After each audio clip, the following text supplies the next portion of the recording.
Hello, my dear friends and scholars. Once again, welcome to all of you to your own channel Anand law academy.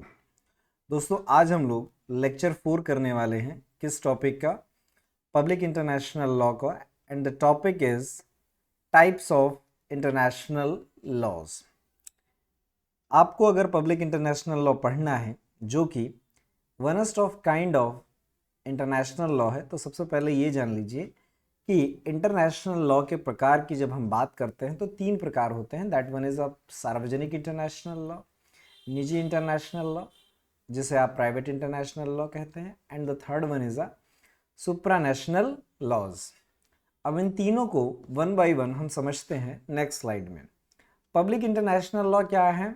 It refers to the rules and regulations governing the international relation between different states and international institutions. ये क्या है? Rules and regulations हैं जो कि किसके relationship को govern करते हैं? कई सारे राज्यों के, मतलब कई सारे देशों के, ना केवल देशों के बल्कि अंतरराष्ट्रीय इंस्टीट्यूशंस के भी। नेक्स्ट पॉइंट है, it set rules concerning all Mankind, जैसे कि environment, international business, oceans, human rights etcetera etcetera.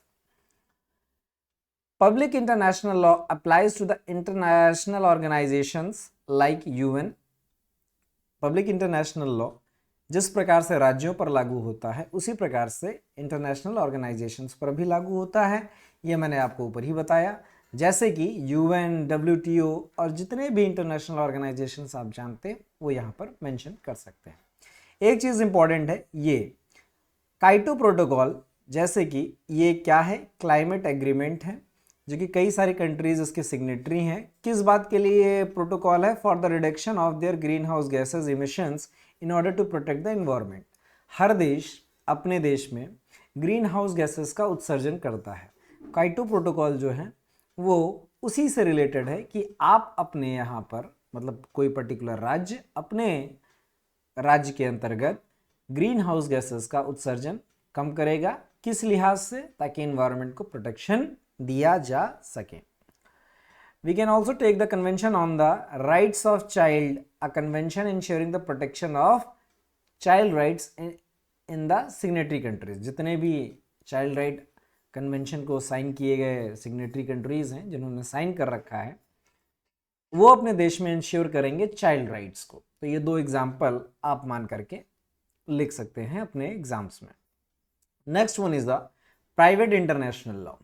बहुत लोगों को कंफ्यूजन रहता है कि क्या प्राइवेट इंटरनेशनल लॉ ही नेशनल लॉज है? ऐसा नहीं है, दीज आर समथिंग डिफरेंट। तो पहली चीज़ आप समझिए कि इसे हम कन्फ्लिक्ट ऑफ लॉज भी कहते हैं, और ये कन्फ्लिक्ट ऑफ लॉज शब्द का इस्तेमाल उल्रिच ऊबर ने फर्स्ट टाइम किया था। अपनी किताब है डी कन्फ्लिक्टम लीगम डाइवर्सम इन डाइवर्सिस इम्पेरसिस, जो कि 1689 में पब्लिश हुई।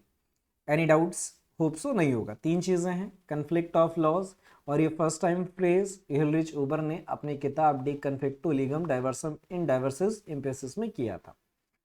प्राइवेट इंटरनेशनल लॉ क्या करता है? Stabilises and deals with the relationship between different citizens and private entities of different countries. People from different parts of the world are often interacting with each other, forming a legal relation। जहां पर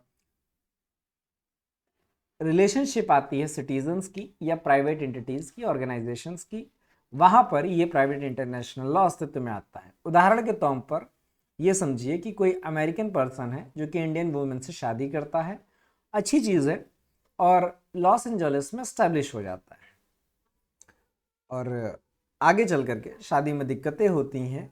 in case they ever want a divorce, the rule of private international law will determine where they will be required to go either to the US or to the Indian court to get divorce।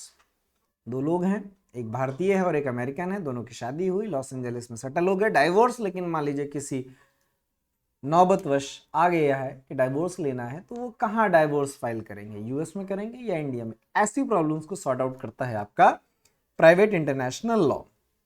Same इसी प्रकार से problems आती है आजकल के time business का है, और खासकर जब आपका बिजनेस ग्लोबल लेवल का हो। तो वहां पर क्या होता है, the same is applicable to the businesses as well.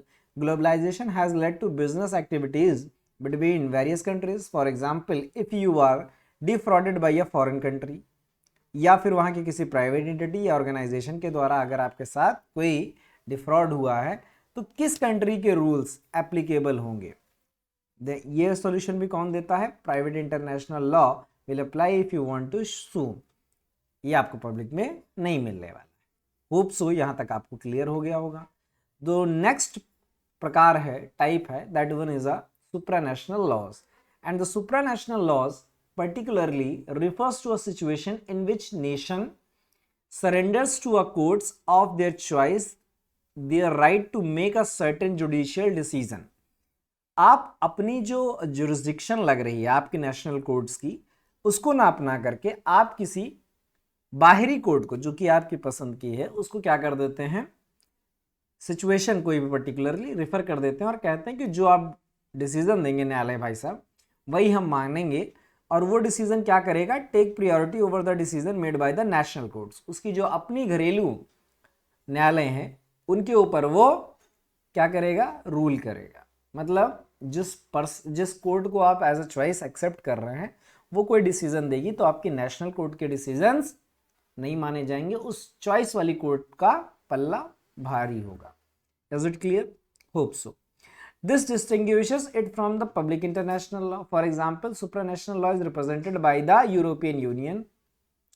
All the courts within the member state of the EU are overruled by the European Court of Justice accordance with the EU rules. European union है, कई सारे member countries हैं, तो जब वहां पर European union की court कोई निर्णय देती है तो यूरोपियन यूनियन के जितने भी देश हैं उनकी एपेक्स कोर्ट का डिसीजन नहीं माना जाता, फिर यूरोपियन यूनियन का फैसला माना जाता है. Hope so this is quite clear. Thank you so much for watching this videos and must subscribe and share the channel to others ताकि वो लोग भी इसका बेनिफिट उठा पाएं. इस सीरीज को आगे कवर करेंगे, तब तक बने रहिए. शब्बा खैर.